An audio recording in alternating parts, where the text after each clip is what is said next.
Hello mga mare! Welcome to my mini vlog.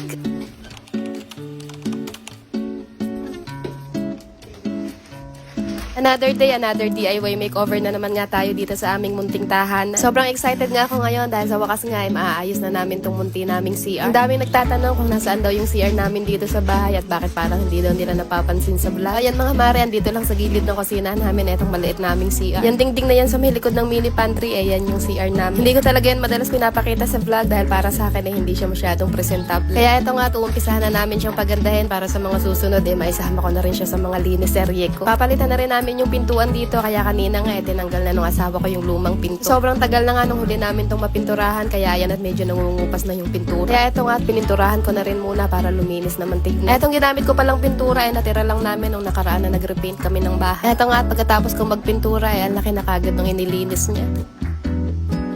Tapos eto, at magpapalit na rin pala kami ng shower. Order ko to online at ang mura lang ng bili ko dito. Tapos ang dali niya lang i-install dahil ididikit nga lang siya sa dingding. Sayang nga lang at color black lang yung available na kulay nito. Maganda nga kasi sana to kung kulay puti. Ayan mga mare, pwede rin iba-ibahin yung paglabas ng tubig. At ang pinaka nagustuhan ko rin nga dito flexible na tong pinaka hose niya. At ayan, medyo mahaba yung nabili naming pinto kaya pinaputulan lang din muna namin sa kapatid ko. Pagkatapos nagbarena lang din yung asawa ko ng pagkakabitan ng mga tornilyo. Sliding door pala yung binili naming pintuan ngayon para mas matipid siya sa space. PVC yung material niya kaya kahit mabasa siya hindi siya masisira o mabubulok. Order ko lang din pala to online for 1,200 pesos. Etong sa akin 0.6 mm yung kapal pero meron pa sila nung mas makapal pa dito. Dito pala yung itsura ng handle niya tapos meron siyang magnet sa magkabilang gilid para kapag isasara na yung pintuan pagdidikitin lang siya ng ganyan.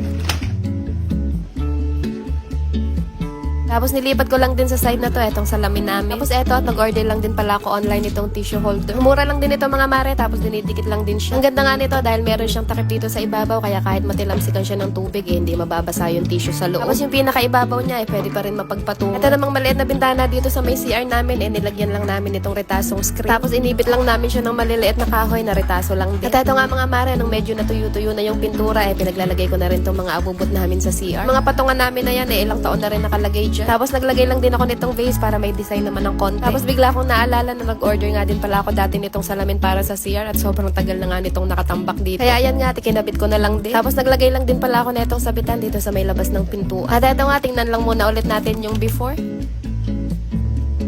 At ito na nga mga mare, ang itsura ng CR namin ngayon. Sobrang worth it talaga lahat ng pagod namin dito dahil nagustuhan talaga namin yung ginawa naming pag-aayos. Hindi importante sa amin kung maganda man o hindi siya sa paningin ng iba. Ang importante sa amin ay nagandahan yung mga anak ko at syempre nagandahan din kaming mag-asawa. Maliit lang talaga tong CR namin at siguro para sa iba maliit na bagay lang tong ginawa namin. Pero para sa amin na hindi naman mayaman napakalaking bagay na nakakapag-ayos-ayos kami ng bahay. Hindi lahat nabibigyan ng chance na magkaroon ng sariling bahay kaya kung ano man ang meron kami, maliit man yan o malaki, sobrang namin ipinagpapasalamat.